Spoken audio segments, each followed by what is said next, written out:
mais uma live de quarta-feira, trazendo filmes, né? E trazendo a psicologia baseado nesses filmes, né? Fazer uma análise desses filmes, o contexto, o personagem, o que acontece, né? Algumas questões sociais, um olhar da psicologia. E esse é o objetivo, né, desse quadro, trazendo um filme Sonhos Roubados. Essa é a segunda parte. Eu achei pertinente trazer mais dado desse filme. Na semana passada eu trouxe a primeira parte. Se você não viu a primeira parte, você pode ver aqui no Instagram. E se você está vendo esse conteúdo no YouTube, você também vai poder pegar essa parte, né, que também já está no YouTube. Eu sou o Whindersson Moraes, sou psicólogo clínico, também coach integral sistêmico, formado pela Febracis, onde o presidente é o Paulo Vieira, autor do Poder da Ação e Poder da Autorresponsabilidade. Sou palestrante, sou treinador, sou analista de perfil comportamental, empreendedor digital, amante da vida e aprendiz. Tudo isso reunido para trazer o melhor conteúdo para você nessa noite. E como eu falei, pegar filmes para que a gente possa ter um olhar da psicologia é muito interessante, porque talvez a gente possa assistir um filme por divertimento, nada de errado com isso. Vai ter momentos que você pode estar mais relaxado e só realmente ter esse objetivo, mas também pode ter momentos que você pode ter um olhar mais reflexivo em relação a esses filmes e ainda tirar aprendizados para a sua vida cotidiana. E isso, um filme, até transformar o seu comportamento. É possível, porque a nossa forma de enxergar o mundo, a visão que a gente tem sobre esse mundo, é a forma como a gente vai atuar nesse mesmo mundo. O que a gente acredita é o que vai moldar as minhas ações e atitudes. Então é muito pertinente chamar atenção para isso. Já seja bem-vinda. Chamar atenção para isso, porque tudo aquilo que você começa a acreditar, assim você vai agir, assim você vai se comportar. Então, trazendo um pouco do filme, né, Os Sonhos Roubados, qual é a realidade das três meninas daquele filme? A realidade é de pobreza, de dificuldade, pessoas, as meninas, para ter o que comer, elas precisam entrar na vida da prostituição. Então, por que essa vida? Porque era algo que estava ali, à mão, próximo a elas, pelo contexto da favela do Rio de Janeiro. Então tinha traficante, né? A questão da escola é sempre em greve. Então essa é a realidade. Então, como a gente pinta esse mundo e também é influenciado pelo meio que a gente convive, também vai moldar as minhas ações, as minhas escolhas. Então, só recapitulando alguns dados desse filme, que como eu falei, é a segunda parte. Então é um filme, é um drama, é um filme de 1h30. Você consegue achar esse filme no YouTube. Conta a história de três amigas, né, do carioca. A Jéssica, que tem uma filha, a Sabrina e a Daiane. A Daiane é a mais jovem de todas. Ela, no filme ela faz 14 anos. Noélia, seja bem-vinda. Então, elas são adolescentes, estão em fase de formação. e ela já tem essa vida. Então, se a gente for pegar, né, algumas informações, aí eu vou recapitular para você que talvez não estava na live anterior, quais são as temáticas desse filme: pedofilia, abuso sexual, prostituição, ausência paterna, dificuldades sociais, mãe solteira, desemprego, juventude, periferia, o não estudo, a educação, a gravidez na adolescência, a violência e o aborto, né? Então tudo isso você vai ver nesse filme, que é Sonhos Roubados. Então, em alguns momentos você vai ver a Jéssica, por exemplo, que tem uma filha já pequena, a figura mais próxima masculina é o avô. Só que o avô, ele é alcoólatra. Então, de uma certa forma, não é que ele não tenha cuidado, mas ser efetivo nessa função paterna, talvez, né, fique um pouco mais solto, né? E esse filme mostra realmente a realidade. Janeuza, seja bem-vinda. Mostra realmente como a realidade de muitas adolescentes hoje, né? Engravidez indesejada na adolescência, e a partir disso, como o filme fala, né? Sonhos roubados. Essa adolescente, ela está cheia de sonhos, ela está realmente cheia de expectativa em relação à vida. E aí acontece tudo isso, esse cenário, né, que o filme mostra. Como eu falei, né, tem 3 amigas, que é a Sabrina, a Jéssica e a Daiane, né? Então, como eu falei da favela do Rio de Janeiro, em relação a um parâmetro, a gente vai colocar isso aqui como um parâmetro de uma família burguesa tradicional. Dentro desse sonho que elas têm, dentro desse sonho que ela busca, elas se apoiam, né? Elas se fortalecem juntas. Então, tanto é que no filme, o que é mostrado, sempre as cenas, elas juntas. Porque se a gente for pensar no contexto geral do filme, ali o ambiente é dominantemente masculino. Então a força masculina se sobrepõe à questão feminina. Então quando elas se juntam, tudo que elas fazem juntas, para que esse poder esteja cada vez mais fortalecido. Então a Jéssica vive com o avô, com a pequena. O nome da filha dela, da Jéssica, é Britney, né? Quem conhece, tem a Britney Spears, né? A cantora americana. E ela começa essa questão da prostituição. Ela que inicia, depois tem a amiga, e logo, né, no decorrer do filme, a Daiane, também de 14 anos, entra nesse mundo também.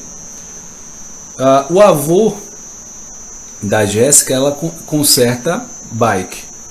O Anderson, que é o pai da filha de Jéssica, ele paga a pensão, mas pelo jeito não dá para as contas, né?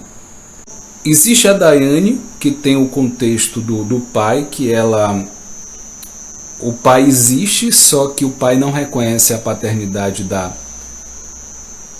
Daiane, e ela busca, né, de forma incessante essa figura desse pai, e ele fala para ela não chamar ele de pai, porque a mãe tinha uma conduta duvidosa. Então, na visão dele, ele não tem certeza que ele é o pai realmente. Então, o que fica explícito nesse filme? A busca da afetividade, né, do afeto dessas meninas em relação a essa figura masculina. É o que fica claro nesse filme. Né? A Jéssica, pela falta do... Ela tinha a mãe, só que a mãe morreu de AIDS, e a mãe de Jéssica era prostituta.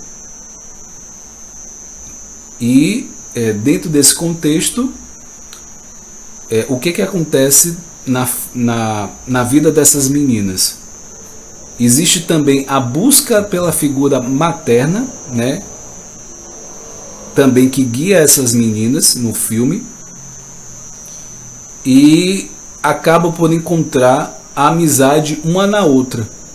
Como eu falei, elas estavam sempre juntas no filme.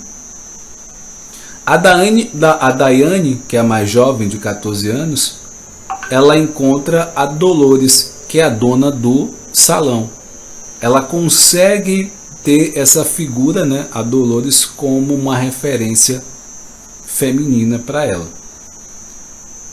A Jéssica e a Sabrina entre si encontram essa figura feminina. Existe a gravidez precoce, né? Existe um momento que a Sabrina acaba também engravidando dentro do filme, que é retratado no filme, essa questão da gravidez, né? Existe um conflito entre a Jéssica e a sogra dela, e essa sogra tenta tirar a guarda da Jéssica. A sogra soube da vida, né, de prostituição da Jéssica, por isso, e a sogra é evangélica. E aí, baseado nisso, tem um conflito aí nesse processo aí, né? Existe um empoderamento entre elas juntas. Como eu falei, também existem os problemas financeiros entre elas. Quando uma aperta para uma, a outra vem e ajuda. Existem várias temáticas nesse filme, né? Então, trazer esses pontos aqui é bem interessante para vocês, porque quando você assistir o outro motivo que eu tornei essa live em duas partes, foi para que quem não teve a oportunidade de assistir, né, assistisse e pudesse estar compartilhando seus aprendizados. Que seja, né, depois da live, botando os comentários, ou a pessoa que está assistindo no YouTube também, botando os comentários, e a partir disso poder de fato contribuir. Algo interessante, eu vou repetir essa parte. Algo interessante é que quando a Jéssica vai em uma loja, tá as outras duas também, a Sabrina e a Daiane, elas vão ou pelo menos experimentar uma calça, e essa calça ela tem um valor de R$46. Cada uma delas fala que esse dinheiro, a Jéssica fala que esse dinheiro dá por uma semana. A Daiane fala que esse dinheiro daria para comprar um MP3, comprar outras coisas de uso, e a Sabrina escolhe, pelo menos no desejo dela, comprar uma pizza, se divertir, algo do tipo. E é bem interessante, entre as três, a que tem mais um sonho de adolescente é a Daiane, tanto é que ela menciona a questão da festa de 15 anos. Como eu falei, ela tinha 14, e no filme ela acaba de fato fazendo essa transição. Dentre as três, a Daiane é a que mais sonha, e de uma certa forma ela consegue conquistar ou fazer essa transição de uma fase para outra, em termos de adolescência, em termos de idade, em termos de algumas idades marcantes ou sonhos marcantes dessa fase de adolescência. Só pegando como exemplo esse filme, né? Desde o desenvolvimento do roteiro da proposta do filme, é de simples acompanhar a trajetória de vida dessas adolescentes. Ao invés de julgá-las, o filme não tem o intuito de denúncia de alguma coisa que está errada, mas é simplesmente relatar e compartilhar com você que está assistindo. Então esse filme não é de denúncia, mas claro que há situações que demandam reflexão, e mais que o filme passa vários caminhos, várias situações, é construído por relações afetivas, amizades e a decisão de ter ou não um filho, né? De ter ou não um filho nessa história, nesse enredo aí. Então, esse filme é da diretora Sandra Winneck, e ela é bem... é uma atriz, se vocês forem ver, né, direitinho, vocês vão ver essa atriz aí que nesse filme é diretora. Então, os espaços frequentados pelas personagens são divididos em masculino e feminino. Não sei se vocês conseguiram pegar essa parte. Entre os masculinos estão os bares, né, onde eles vão procurar seus clientes, né, como faz programa. A serralheria do Germano, que é o pai da Daiane. A penitenciária, que a Jéssica vai para visitar o Ricardo. O Ricardo é o cliente, né, que ela consegue lá dentro do presídio. E os espaços femininos seriam a loja de roupa, o salão de Dolores, o quarto de Daiane, né, e em determinado momento o presídio, né, a casa da Sabrina passa a morar, e o salão de Dolores também representa o refúgio sentimental das personagens. Então, o último representa um espaço tradicional da feminilidade, em oposição à serralharia, né, próxima ali, fica muito próximo uma da outra. E aí a Daiane pode visitar esse pai. E seria exatamente o mesmo, né, a relação masculinizada. Então, quando a gente olha para esse filme, a gente tem essa vertente feminina e tem esse lado masculino. Quando se trata de busca desse afeto, que a gente vai representar o pai e a mãe, que é o masculino e o feminino. Essa figura masculina existe ausência. Essa figura feminina há uma substituição, seja uma em relação à outra, como foi mencionado, a questão da Dolores, também entrando nesse ponto. Se a gente for se aprofundar mais nesse filme, a cadeia, a princípio, é um espaço de trabalho para Jéssica, onde ela se encontra com o Ricardo, e o Ricardo é o cantor de rap MV Bill, que nesse filme ele atua, né, como um ator, e ele é um cliente que paga, né, R$200 por visita. E ao longo dessas visitas, eles, né, ele tem esse olhar de compreensão em relação a ela, eles começam a conversar sobre a vida de cada um, pergunta, né, tem a curiosidade de um saber da vida do outro, e acaba compartilhando segredos. E nessa relação existe possibilidade de casamentos e até os ciúmes da parte do Ricardo. Então, aí vem algo interessante no cenário do presídio, só para a gente refletir. Nesse presídio e no quarto do Ricardo, existe vários recortes de revista de mulheres, né, nuas e seminuas, e também além de rabisco na parede. Então a foto na parede demarcam o desejo pelo corpo feminino e a questão do corpo feminino como um objeto, reafirmando a função de um quarto, né, conjugal, de um presídio masculino.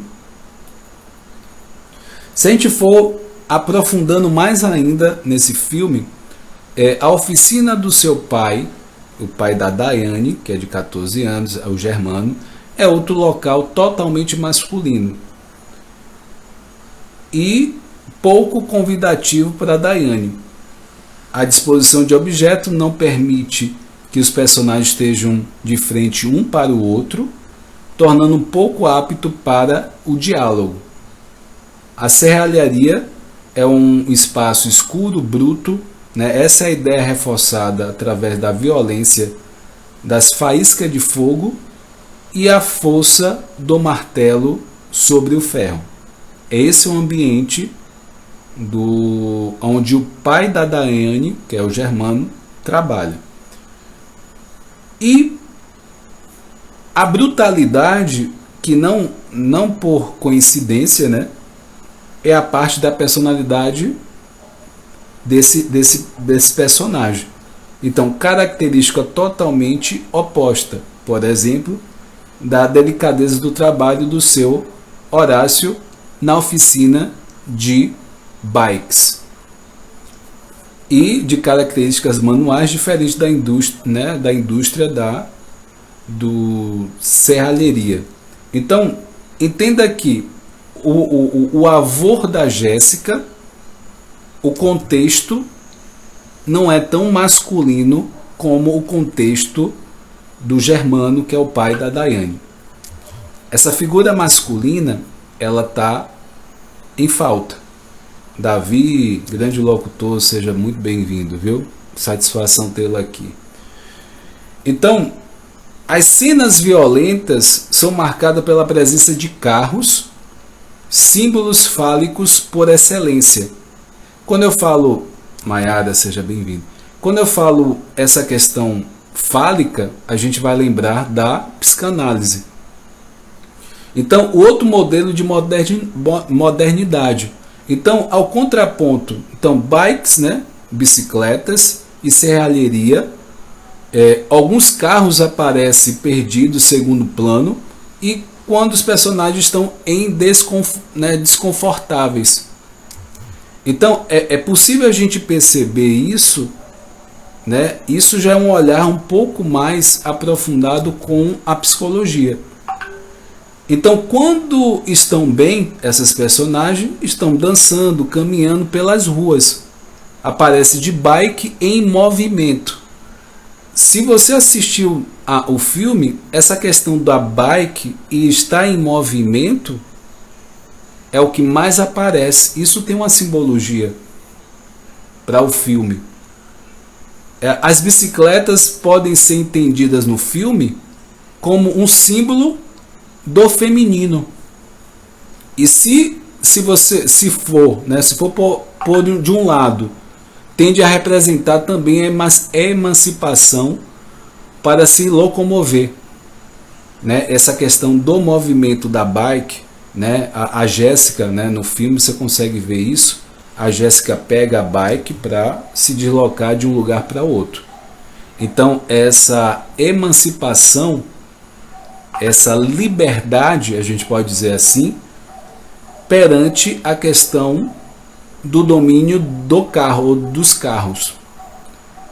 E no filme, elas confrontam diretamente com a Marta, seja bem-vinda, com a paisagem urbana dos carros que buscam estas prostitutas. E que em 2 momentos serve de espaço para a violação sexual. Então entenda que outro ponto, né? Essa questão do círculo. A gente for ver uma cena na loja, né? Na verdade, na loja não, na lanchonete, tem um caldo de cana que o filme enfatiza aquela roda do caldo de cana, que espreme o caldo de cana, que é uma roda. A bike também é um ciclo também. Então tudo isso tem uma simbologia dentro desse filme. Quando a gente começa a ver esse outro lado, que não está explícito, ninguém fala isso no filme, mas quando a gente traz isso, o filme fica mais interessante ainda. Então, esses dois objetos que aparecem de modo implícito durante todo o filme, na primeira cena, a personagem Jéssica, né, apresentada e conhecemos em sua bicicleta, a qual pedala expressando a liberdade de locomoção. A câmera se movimenta, né, suavemente, acompanhando os seus movimentos. Eu não sei se vocês lembram da música do filme, né, que é cantada pela Maria Cadu e o MV Bill, né, que esse MV Bill ele contracena, ele atua no filme. E aí ele termina introduzindo a questão dessa letra, né, e eu vou falar um pouco dessa letra para vocês, para que vocês possam ou relembrar, né? A letra fala o seguinte: eu não sei onde eu deixei, ou se alguém veio roubar aquele sonho que já não sei mais onde andará. Prefiro nem dormir, me esquecer de sonhar. Eu quero muito, quero agora, sem demora, o meu desejo ninguém vai roubar. Então essa música fala tanto da questão do ímpeto, do sonho, e tanto da questão desse movimento que essas três meninas, três adolescentes fazem, e o que acontece no filme, né? Esse roubo, né, desse sonho. Então a Jéssica para em uma quadra onde um grupo de dança de hip hop tá lá se expressando, e ali para ela expressa para ela uma liberdade, um equilíbrio corporal. Então essa cena mostra o quanto ela suspira por esse sonho, por essa de fato vivenciar isso. Alex, seja bem-vindo. Então isso é muito interessante esse olhar que eu estou trazendo aqui. E essas classes, né, no caso, uma coisa bem interessante. Ali é uma periferia carioca. E tanto a periferia carioca, e aí ele também menciona as negras de Nova York, deveriam ser negras. Se a gente for reparar um pouco mais próximo, essas personagens, as três amigas, elas não são negras, são brancas. E a gente está falando de favela. Então, assim, a bicicleta passa para simbolizar durante todo o filme as questões femininas, os problemas, as qualidades, os ambientes desse gênero do filme.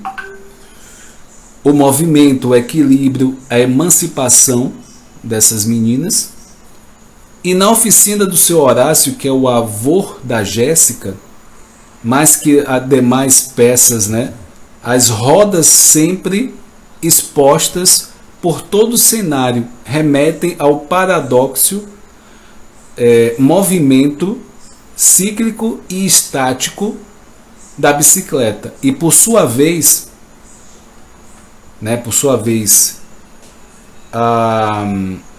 a possibilidade do translado de um lugar para o outro sem sair do mesmo lugar. Então, em várias cenas é bem interessante a gente perceber essa presença. Uma outra coisa que é bastante interessante, no filme tem cena de espelhos. Quando um filme ele tem a questão do espelho, quer dizer a questão da identidade. Essas meninas, elas têm uma fratura nessa identidade. Por quê? Pela ausência paterna. Então toda vez que você vê, aí a Daiane se olha no espelho, por exemplo, aí tem a cena da Jéssica dançando na laje, né, no alto da casa. E tem um espelho ali que aparece 2 espelhos. Ali em particular tem um significado específico, esses 2 espelhos. Uma é a vida, né, entre aspas, normal, que ela gostaria de ter. E a outra, o outro espelho, é em relação à vida da prostituição que ela tem. Então essa questão do espelho tem a ver com identidade, e essa cena específica com a Jéssica tem essas 2 conotações, da vida normal, entre aspas, que ela queria ter, e a outra é a vida de prostituição que ela acaba exercendo, né? Então, como podemos ver nesse filme, a realidade dessas personagens, que também da Sabrina, também tem Daiane, Sabrina e a Jéssica, né? Tem a questão da metáfora de ciclos e a necessidade da força humana para realizar o movimento. A cena que tem o ciclo, né, a bike, né, o pneu da bike, a questão que eu falei na lanchonete, o espremedor do caldo de cana, também tem aquele ciclo, então mostra também no filme isso. Então é essa força humana para realizar movimento. Então, dentro disso, existe várias simbologias nesse filme. E para a gente ver, né, eu estou trazendo isso para que você veja que existe uma linguagem ali que não está explícito. Um olhar da psicologia, um olhar a mais ali, que para fazer essa análise, né, essa questão, eu assisti o make-offs ali do filme, né, que tem todos os bastidores, essas coisas, cada personagem falando do personagem que faz, e é interessante o olhar e a interpretação de cada um, né? Teve o tio da Daiane que abusava dela, né, desde sempre, e a Daiane, eu estou dando até um spoiler aqui, mas ela tem uma atitude, a Daiane tem uma atitude aí diante dessa situação. Não vou falar qual foi a atitude, mas vocês vão assistir o filme e vocês vão ver. E aí, a partir disso, algumas coisas mudam no cenário ali do filme, tá? A Daiane, por sua vez, em algum momento do filme, ela faz esse movimento de roubar. O filme é Sonhos Roubados, e pela essa ausência paterna existe essa tendência a quebrar essa regra, seja roubar. Se a gente for buscar em pesquisas, essa ausência da figura paterna acaba causando, por exemplo, o tráfico, né? A questão de roubo, violência, é tudo relacionado à figura paterna. Se você for pesquisar e estudar, tem a ver com essa figura. E é bem interessante a gente enfatizar isso em relação a esse filme. Só que à medida do desenrolar desse filme, a gente vê um equilíbrio de cada personagem, é como se fosse se encaixando dentro da dinâmica de cada um, e dentro do processo emocional, elas também vão sabendo lidar com questões pessoais. E isso a gente vai percebendo durante o filme, que há um desenrolar aí. Existe um vínculo entre essas personagens, existe uma cumplicidade entre elas, e isso é bem bacana, elas ter alcançado isso, né, entre elas. E nesse ambiente, aonde esse filme, o ambiente dominante é o ambiente masculino. Assim, esse foi a parte, né? Se alguém tiver alguma dúvida, alguma coisa, se você assistiu o filme, né? É bem interessante. Tem várias e várias questões que a gente poderia se aprofundar desse filme, né? Existem dados sobre pedofilia, existem dados sobre a questão da gravidez na adolescência, sobre essa questão da figura paterna. Não necessariamente tem a ver com o pai físico, né? Essa função paterna, o pai pode estar presente fisicamente e ele não exercer essa função paterna ali na família ou na dinâmica ali de filhos, né? É mais subjetivo e simbólico do que qualquer outra coisa a função paterna. Então, nesse filme, a gente também vai ver a questão de dados, né, em relação à gravidez na adolescência, o quanto isso, né, é presente no mundo atual. Então, apesar desse filme já ter tempos, né, que foi feito, ele é bastante atual. E é bem interessante a gente trazer esses pontos, dados da pedofilia, abuso sexual, prostituição.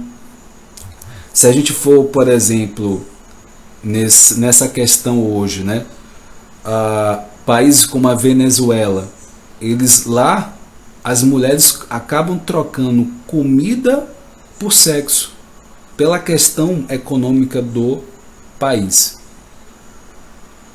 Então é algo que a questão econômica às vezes leva, né, a prostituição.